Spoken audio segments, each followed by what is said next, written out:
عید کے رنگ اپنوں کے سنگ۔ عید قریب آتے ہی بس اڈوں اور ریلوے اسٹیشنز پر رش بڑھ گیا۔ ٹکٹ کے حصول کے لیے مسافروں کی لمبی قطاریں، کہیں ٹکٹس نایاب تو کہیں اوور چارجنگ کا عذاب۔ شکایات کے انبار لگا دیے، مسافروں کا اعلیٰ حکام سے نوٹس کا مطالبہ۔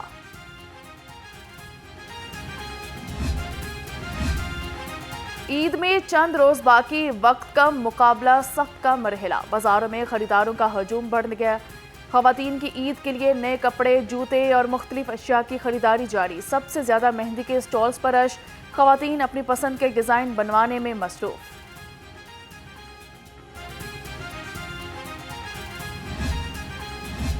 اسپارکو نے شوال کے چاند کی پیشگوئی کر دی۔ رمضان کا مہینہ 29 دن کا ہونے کی توقع، عید الفطر 31 مارچ کو ہونے کا امکان ہے۔ نیا چاند 29 مارچ کو دوپہر 3:58 پر رونما ہوگا۔ 30 مارچ کو غروب آفتاب کے وقت چاند کی عمر 27 گھنٹے ہوگی۔ عید قریب آتے ہی مہنگائی مافیا بے لگام ہو گیا۔ سبزیوں اور پھلوں کے سرکاری نرخ مکمل نظر انداز۔ لہسن 630، ادرک 400، بھنڈی 250 اور اروی 160 روپے کلو، سیب 330، چیکو 280 اور پپیتا 240 روپے کلو میں فروخت۔ چکن کو کچن میں لانا شہریوں کے لیے خواب بن گیا۔ برائلر گوشت کئی دنوں سے 595 روپے کلو پر برقرار۔ مارکیٹ میں چکن 650 سے 700 روپے کلو تک فروخت ہوا۔ فارمی انڈے 264 روپے درجن۔ شہریوں کا چکن کی قیمت میں کمی کا مطالبہ۔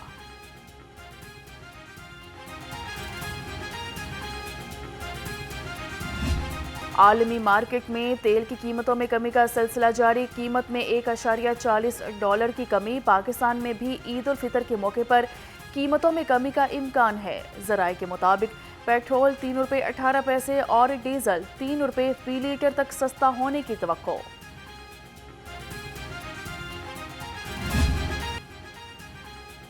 عالمی مارکیٹ میں تیل کی قیمتوں میں کمی کا سلسلہ جاری۔ قیمت میں $1.40 کی کمی۔ پاکستان میں بھی عید الفطر کے موقع پر قیمتوں میں کمی کا امکان۔ ذرائع کے مطابق پیٹرول $3.18 اور ڈیزل $3 فی لیٹر تک سستا ہونے کی توقع۔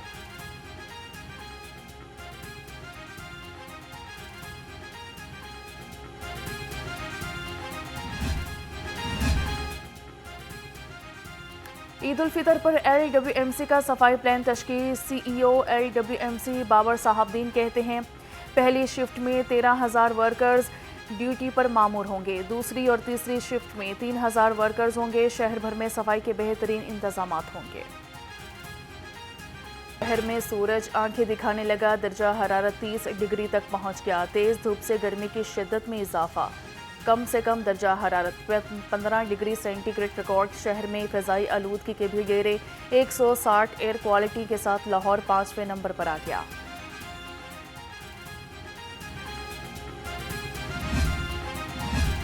وزیر اعلیٰ کی زیر صدارت کابینہ کا اجلاس آج ہوگا۔ 116 نکاتی ایجنڈا جاری۔ معذوروں کے مفت سفری سہولیات اور ای اسٹیمپنگ کے نظام کے لیے PITB کے ساتھ معاہدے کی منظوری شامل۔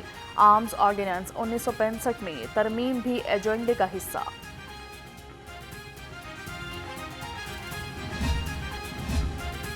وزیر اعلیٰ پنجاب مریم نواز شریف کی گوادر حملے کی شدید مذمت۔ فائرنگ سے 6 افراد کے قتل پر اظہار افسوس۔ وزیر اعلیٰ کا سوگوار خاندانوں سے دلی ہمدردی اور تعزیت۔ کہا کہ بزدلانہ کارروائیاں دہشت گردی کے خلاف قوم کے عزم کو کمزور نہیں کر سکتی۔ پنجاب حکومت کا ویسٹ واٹر ٹریٹمنٹ پلانٹ بنانے کا فیصلہ۔ بابو سابو پروجیکٹ لاہور میں اسلام آباد موٹر وے کے قریب اراضی پر قائم کیا جائے گا۔ 836 ایکڑ پر مشتمل منصوبے پر 81 ارب روپے لاگت آئے گی۔ پروجیکٹ جون 2025 میں مکمل ہوگا۔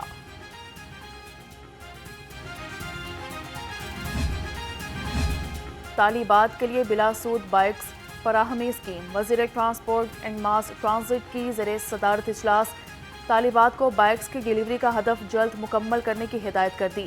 بلال اکبر خان نے کہا کہ سواری سے خود مختار بائکس اسکیم طالبات کو پراعتماد بنا رہی ہے۔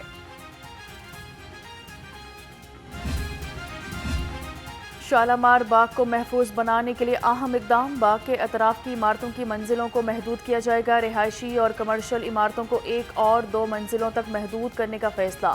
ورلڈ سٹی لاہور اتھارٹی کی جانب سے رپورٹ عالمی ادارے یونیسکو کو جمع کرائی گئی ہے۔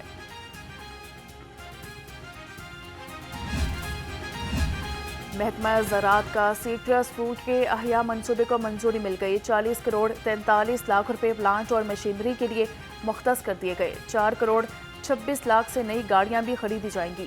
منصوبے سے کینو، مالٹا، لیمو اور سیٹرس کی پیداوار میں اضافہ کیا جائے گا۔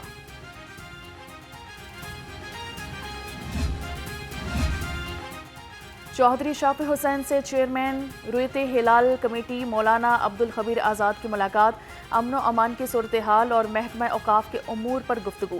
صوبائی وزیر اوقاف مذہبی امور نے کہا کہ امن کے دشمنوں کے ناپاک عزائم خاک میں ملانے کے لیے پوری قوم کو متحد ہونا چاہیے۔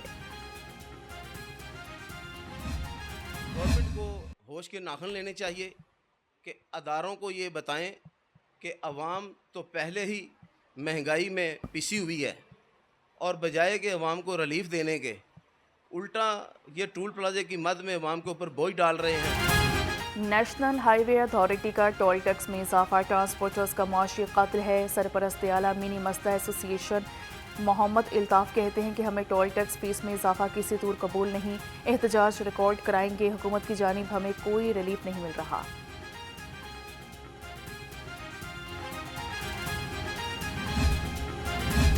کلین مشن کو عملی جامہ پہنانے کے لیے ڈی سی متحرک سید موسیٰ رضا کا تحصیل سٹی کے مختلف مقامات کا دورہ، ترقیاتی کاموں اور صفائی اقدامات کا جائزہ لیا۔ ڈپٹی کمشنر کی لاہور ڈیولپمنٹ پلان کی جاری ترقیاتی منصوبوں میں اعلیٰ اور معیاری مٹیریل کے استعمال کی ہدایت۔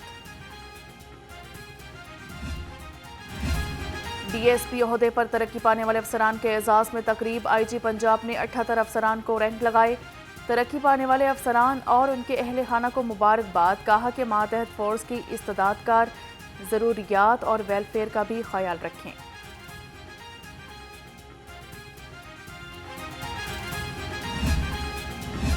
تھیٹر معاشرتی اقدار کی عکاسی اور فن و ثقافت کا آئینہ دار ہے۔ وزیر اعلیٰ پنجاب کا تھیٹر کے عالمی دن پر پیغام، کہا کہ باشعور اور ترقی یافتہ معاشرے میں معیاری تھیٹر کو باوقار مقام حاصل ہوتا ہے۔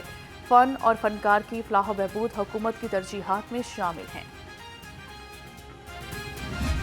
کون بنے گا قرات کا سلطان پاکستان کے سب سے منفرد اور ایمان افروز پروگرام میں اعصاب شکن مقابلے۔ میرپور کشمیر کے قاری منیب، لاہور کے قاری ذیشان حنیف اور بنوں کے حذیفہ آمنے سامنے۔ فائنل مقابلہ 3 اقساط پر مشتمل۔ کون بنے گا قرات کا سلطان سیزن 2 کے ٹائٹل کا فیصلہ چند دن کی دوری پر۔ ناظرین ایمان افروز مقابلے دیکھ سکتے ہیں سپہر 2 بجے صرف نیو نیوز پر۔